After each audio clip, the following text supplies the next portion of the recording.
La misère de Safiatou. Safiatou est né dans une famille extrêmement riche. Son père était un politicien influent et très fortuné, tandis que sa mère possédait plusieurs entreprises. Safiatou était leur seul enfant, car les médecins avaient dit à sa mère qu'elle ne pourrait jamais avoir d'enfant.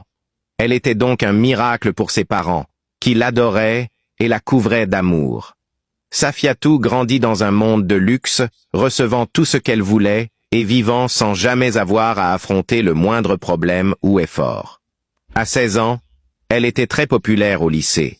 Ses vêtements, ses sacs et ses bijoux dernier cri faisaient d'elle l'objet d'admiration et d'envie. Les filles voulaient être comme elle, et les garçons la surnommaient le jackpot, espérant gagner son cœur.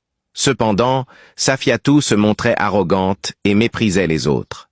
Elle n'avait que 2 amis, également riches, et ses paroles envers les autres étaient souvent blessantes. Un jour, sa vie parfaite bascula. En rentrant de l'école, elle apprit que ses parents avaient été assassinés. Ce fut un choc terrible. Elle perdit tout. Sa maison, ses richesses et sa place dans son école prestigieuse. Sa famille, qui n'en voulait qu'à l'héritage de son père, s'empara de ses biens et l'abandonna. Seule sa tante paternelle accepta de l'héberger, mais ce fut le début de son calvaire. Chez sa tante, Safiatou était traitée comme une domestique.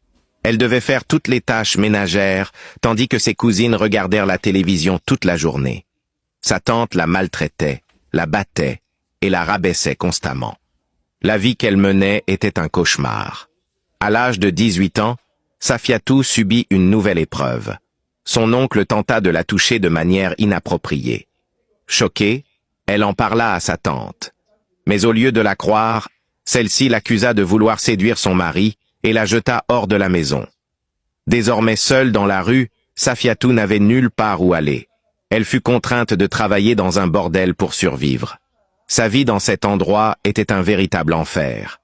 Chaque jour, elle subissait des abus, des violences et des traumatismes.